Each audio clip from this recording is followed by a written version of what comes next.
तपाई जापानमा हुनुहुन्छ तेन्सुकु गर्न चाहनुहुन्छ भने यो भिडियो अन्तिमसम्म हेर्नु होला है त। जापानमा हुने साथीहरुलाई विशेष गरी जो चाहिँ तेन्सुकु गर्न चाहनुहुन्छ तपाई तेन्सुकु गर्न चाहेको ठाउँ कम्पनी है त कस्तो छ भनेर त्यो कम्पनीको बारेमा त्यो कम्पनीको स्यालेरी कति छ बोनस कति छ तपाईले ओभरटाइम कति गर्नुपर्छ भनेर त्यही कम्पनीमा काम गर्ने स्याइनहरुले चाहिँ रिभ्यूहरु लेखेको एउटा साइट छ र त्यो साइटमा चाहिँ तपाईले आफ्नो चाहिँ साइन अप गरेर त्यहाँ चाहिँ कम्पनीको बारेमा प्लस तपाईले तेन्सुकुको लागि कम्पनी खोज्न पनि सक्नुहुन्छ। एकदम राम्रो साइट छ, अन्तिमसम्म हेर्नु होला र तेन्सुकु गर्न चाहने बाहेकका भर्खर स्टुडेन्ट साथीहरुले पनि त्यहाँ चाहिँ साइन अप गरेर त्यहाँ अब तपाईहरु फ्युचरमा कुनै न कुनै कम्पनी त छिर्नुहुन्छ त्यो कम्पनीको बारेमा चाहिँ लेखिएको रिभ्यूहरु चाहिँ तपाईले पढेर यो कम्पनी यस्तो रहेछ, यसले चाहिँ अब खाजुको त्याते यति दिदो रहेछ, बोनस यति जति हुँदो रहेछ, स्यालेरी यति जति हुँदो रहेछ भनेर चाहिँ अहिले देखि नै तपाईले चाहिँ रिसर्च गरेर राख्न सक्नुहुन्छ। सो तेन्सुकु गर्ने साथीहरुको लागि मात्र नभएर सबैको लागि है त स्टुडेन्टको लागि पनि यो साइटमा जानुस्, तपाईले चाहिँ आफ्नो डिटेल्स हालेर चाहिँ तपाईले साइन अप गर्नुस् र साइन अप गरेर त्यहाँ भित्र तपाईलाई मन परेका कम्पनीहरु खोज्नुस् र त्यो कम्पनीहरुको बारेमा रिभ्यूहरु चाहिँ त्यही रियल मान्छे है त त्यही काम गर्ने मान्छेहरु र पहिला चाहिँ काम गरेका मान्छेहरुले लेखेका रिभ्यूहरु पढ्नुस् फ्रीमा र तपाईले त्यहाँ मन परेको कम्पनीमा अभव पनि गर्न सक्नुहुन्छ। र अर्को भनेको चाहिँ तपाईले आफ्नो रिरेक्सो चाहिँ त्यहाँ अपडेट गर्नुभयो भने कम्पनीबाटै तपाईलाई अफर आउँछ के तपाई हामीसँग यस्तो काम छ त गर्छस् भनेर यस्तो अफर आउँछ है त। त्यसको लागि चाहिँ म अब ढिला नगरी तपाईलाई चाहिँ त्यहाँ कसरी गर्ने भनेर अन्तिमसम्म हेर्नु होला है त, अनि मात्र थाहा हुन्छ। त्यहाँ लैजान्छु, साइन अप गर्नुस् है, म आफैले साइन अप गरेको छ भिडियो हेर्नुस् यो पछि। र यो भिडियो सबैमा चाहिँ शेयर गर्न नबिर्सिनु होला, लाइक कमेन्ट र मलाई यस्तै इन्फर्मेटिभ भिडियोको लागि फलो गर्नु पनि नबिर्सिनु होला है त। अब भिडियो सुरु हुन्छ। सुरुमा चाहिँ मेरो प्रोफाइलमा रहेको लिंक क्लिक गरिहाल्नुस् है त।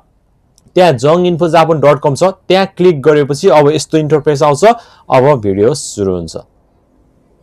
सुरुमा तपाईहरु jonginfojapan.com मा आउनुस्, म तपाईहरुलाई लिंक दिन्छु है त।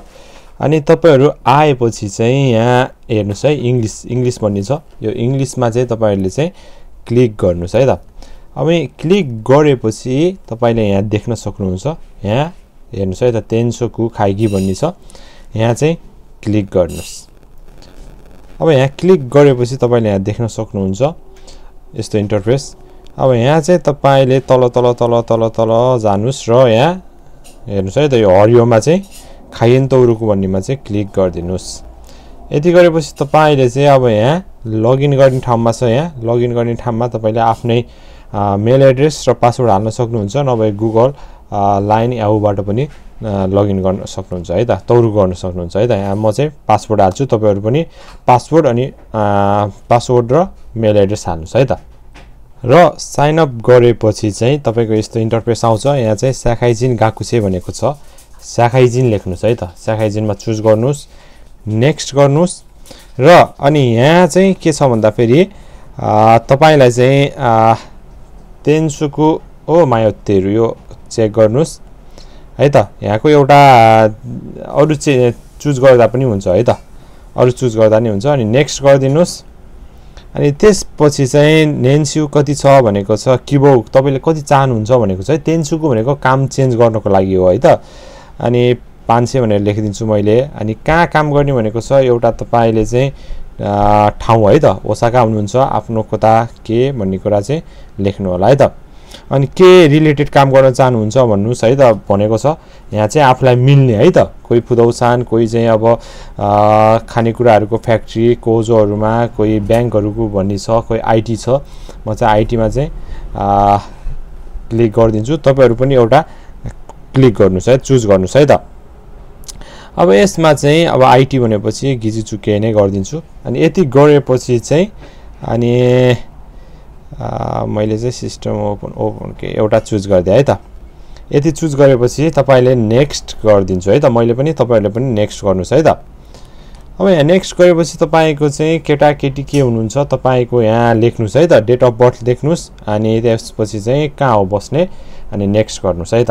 त्यसपछि नेक्स्ट गरेपछि यहाँ अहिलेको नेन्स्यु कति है त, वार्षिक कति छ भनेको छ।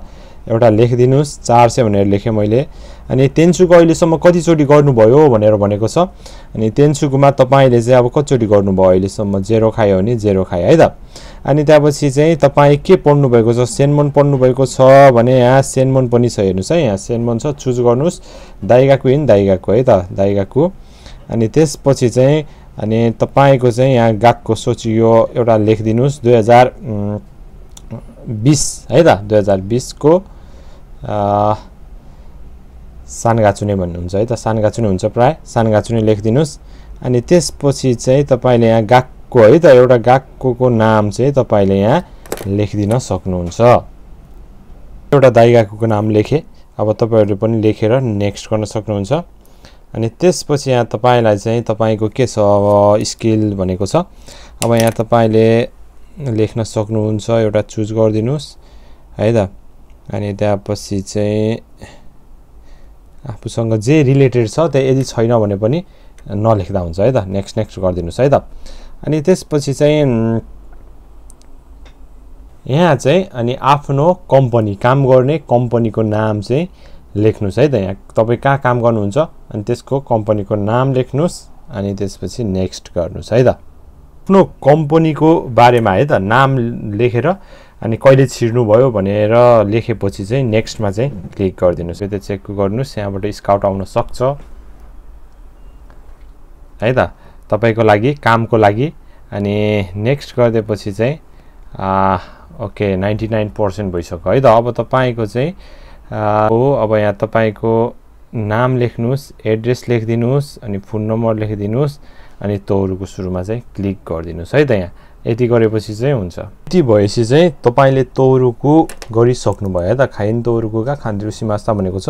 अब तपाईले चाहिँ अब यहाँ लेखेको छ है त अबबाट चाहिँ 48 घण्टासम्म चाहिँ जापानमा रहेको कम्पनीहरुको चाहिँ है त त्यो कम्पनी कस्तो छ भनेर चाहिँ त्यसको चाहिँ कमेन्टहरु हेर्न पाइन्छ है त। रियल त्यही काम गर्ने मान्छेदेखि लिएर पहिला काम गरेर छोडेका मान्छेहरुले यो कम्पनी यस्तो छ, यहाँको बेनिफिटहरु यस्तो छ, यो कम्पनीमा चाहिँ नराम्रो छ भन्ने कुराहरु चाहिँ सबै तपाईले चाहिँ हेर्न सक्नुहुन्छ।